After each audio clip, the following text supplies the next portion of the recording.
नमस्कार। YouTube channel योग with Mahamaya में आपका स्वागत है। आज मैं आपको योग मुद्रा के बारे में बताने वाली हूँ। आपने अगर अब तक मेरा चैनल सब्सक्राइब नहीं किया है तो प्लीज़ इसे सब्सक्राइब कर लें और बेल आइकॉन दबा दें ताकि नोटिफिकेशन आपको मिलती रहे। मुद्रा एक इस तरीके का विज्ञान है जिसे हमारे ऋषि मुनियों ने ईजाद किया। एक खास तरह के पोस्चर, शरीर का एक खास तरह का पोस्चर आप बनाते हैं और उस स्थिति में आप रुके रहते हैं। उस पोस्चर की वजह से आपके शरीर में एक जो एनर्जी का फ्लो होता है वो एक खास केंद्र पे बनता है और उसका आपको फायदा मिलता है। तो मुद्राएं ऐसी हैं जो आपको शॉर्ट टर्म में ज़्यादा फायदा, ज़्यादा लाभ देती हैं। तो इन मुद्राओं को हमारे ऋषि मुनियों ने, जिनके पास ज्ञान था, सारा अथाह ज्ञान था, उन्होंने इन्वेंट किया है रिसर्च करके कि किस तरीके की पोस्चर में कहाँ पे उसका असर होगा, किन चक्रों पे। ये मुद्राएं आपको ज़्यादातर चक्रों पे भी काम करती है, किन चक्रों पे उसका क्या प्रभाव पड़ेगा, इस तरीके से उन्होंने पूरा इन्वेंट किया। अब एनर्जी का फ्लो कैसे है ये तो आज साइंस भी नहीं बता पा रहा है कि एनर्जी का फ्लो क्या होता है और कैसे फ्लो करता है। तो उस एनर्जी के फ्लो को कैसे आप अपने हित में, अपने फायदे के लिए आप उपयोग कर सकते हैं, इसको मुद्रा कहते हैं। तो मुद्राओं के बहुत सारे लाभ हैं। जैसे आपने नाम सुना होगा, खेचरी मुद्रा, सांभवी मुद्रा, मंडूक मुद्रा। आज मैं योग मुद्रा के बारे में बताने वाली हूँ। घेरंड संहिता में 25 प्रकार की मुद्राएं बताई गई हैं। तो योग मुद्रा क्या क्या योग मुद्रा में आप होंगे तो उससे क्या क्या लाभ हो सकते हैं। देखिए, योग मुद्रा एक आसन में किया जाने वाला एक ऐसा पोस्चर है जो आपके आज्ञा चक्र और मूलाधार चक्र, इन दोनों चक्रों पे काम करता है। तो इसके आध्यात्मिक स्पिरिचुअल फायदे बहुत ज़्यादा हैं। मुद्राओं के वैसे भी स्पिरिचुअल फायदे ही ज़्यादा होते हैं। उसके अतिरिक्त जब आप उस मुद्रा में होंगे तो आपका ब्लड सर्कुलेशन पूरा चेहरे की ओर और ब्रेन की ओर होता है। तो बहुत ज़्यादा जिनको मानसिक परेशानी होती है या जिनके दिमाग में बहुत विचार कचर होते रहते हैं, उन लोगों के लिए भी ये मुद्रा बहुत ही शांतिदायक है। इसके अतिरिक्त आपके चेहरे पे जैसे ब्लड का फ्लो होने की वजह से आपके चेहरे पे बदलाव नज़र आएगा, एक कांति नज़र आएगी।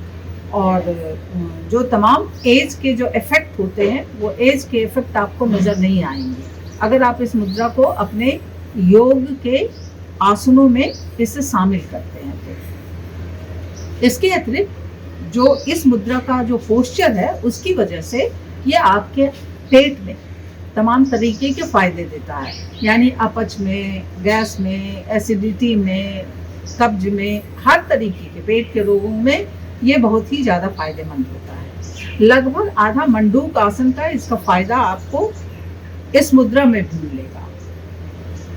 तो ये हमारे ऋषि मुनियों की देन है और इसे अपनाने पे आपको शॉर्ट टर्म में ज़्यादा लाभ मिलने की संभावना रहती है। इसे ही मुद्रा कहते हैं।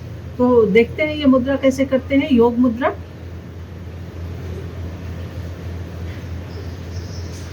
पहले दंडासन में बैठ लें, पूरा दोनों पैर फैला के। ये दंडासन यानी दंड की तरह आपने एक कोण बनाया 90 डिग्री। उसके बाद पद्मासन लगाते हैं। जिनको पद्मासन नहीं हो पाएगा उनके लिए अभ्यास, ये सुखासन से भी अभ्यास कर सकते हैं। शुरुआत में आप अभ्यास करें और धीरे धीरे जब आपका शरीर फ्लेक्सिबल हो जाए तो आप पद्मासन लगा करके करना शुरू करें। क्योंकि योग मुद्रा का एक खास पोस्चर है, उस पोस्चर को आप पद्मासन से ही सिद्ध कर सकते हैं। इसमें हथेलियों को जिस हथेलियों को भी दाहिने हाथ से आपने बाएं हाथ को पकड़ लिया और ये नीचे की ओर खींचा, तो ये आपका जो चेस्ट का है ये पूरा खिंच जाएगा और एकदम सीध में आपके रीढ़ की हड्डी सीधी हो जाएगी। एक बाह का ये पोस्चर है, एक बाह का ये पोस्चर है। दोनों हाथों को एक दूसरे से मिला करके, आधा मोड़ करके मिला करके, तो ये दोनों पोस्चर में से जो भी सुविधाजनक हो आप उस पोस्चर को ले सकते हैं। तो दाहिने हाथ से बाएं हाथ को आपने पकड़ा, उसके बाद आप सांस भर लिया और सांस धीरे धीरे छोड़ते हुए आप नीचे झुके। ये नीचे, पूरा नीचे तक झुकना है, जितना आप झुक सकते हैं बिल्कुल नीचे तक, जितना आप झुक सकते हैं उतना ही झुके, कोशिश करने में। और फिर धीरे धीरे धीरे धीरे जब आपका शरीर हैबिचुअल हो जाएगा, फ्लेक्सिबल हो जाएगा, तब ये मुद्रा आपको पूरी लगेगी। तो इस पोजीशन में आप रुके रहते हैं, छोटी छोटी हल्की हल्की सांस आपकी चलते रहेगी और इस पोजीशन में आप रुके रहेंगे। जितनी देर रुक सकते हैं उतनी देर रुके रहेंगे, धीरे धीरे सांस लेते रहेंगे और इसी पोजीशन में बने रहेंगे। ये आप देख रहे हैं रीढ़ की हड्डी पूरी आपकी सीधी हो गई है। रीढ़ की हड्डी यानी गर्दन पे जिनको थोड़ा बहुत खिंचाव रहता है, रीढ़ की हड्डी में या पीठ में थोड़ा बहुत खिंचाव रहता है, दर्द रहता है, उन सब के लिए ये मुद्रा बहुत फायदेमंद होती है। यानी आपके स्पॉन्डिलाइटिस को भी ये दुरुस्त करता है। तो इस मुद्रा को लगाने से आपकी स्पाइनल बिल्कुल ही मजबूती प्रदान करता है, स्पाइनल मजबूत हो जाता है और ये दोनों जो आपके वो दोनों पैर जो हैं वो आपके पेट पे ऐसे लगते हैं। तो इस वजह से ये मुद्रा आपको पेट के भी तमाम लोगों में फायदेमंद होती है। रीढ़ में, गर्दन में, सर में ब्लड सर्कुलेशन बढ़ता है, तो बहुत तरह के जो विचार, जिनके कचर कचर विचार चलते रहते हैं, उनके लिए ये बहुत ही शांतिदायक और फायदेमंद होता है। जब आप सर नीचे करके रुके रहते हैं तो उससे ब्लड का फ्लो बिल्कुल सर में होता है, तो आपके ब्रेन में ब्लड सप्लाई अच्छी होती है, जिससे आपका ब्रेन का फंक्शन अच्छा हो जाता है। आपके चेहरे पे परिवर्तन नजर आता है, आपके आँखों के लिए ये बहुत फायदेमंद होता है। वहाँ भी ब्लड सर्कुलेशन बढ़ने की वजह से आँखों के लिए भी ये बहुत फायदेमंद होता है।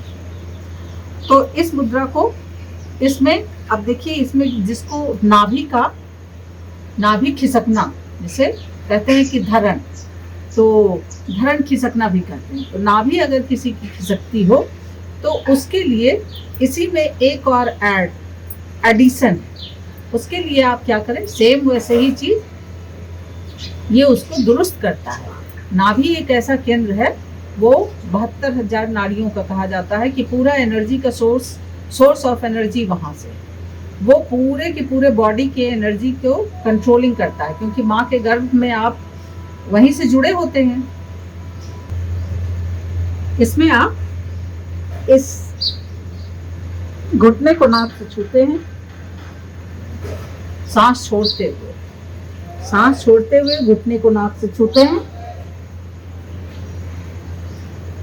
इस साइड भी, इस साइड भी।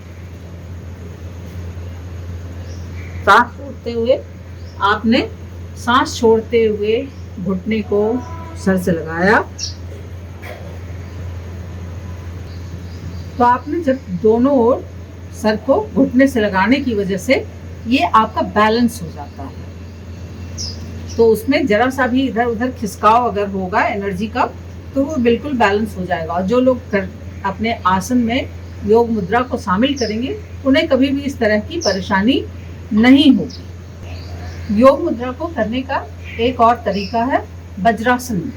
कुछ लोग वज्रासन में करते हैं, कुछ लोग इसे पद्मासन में करते हैं।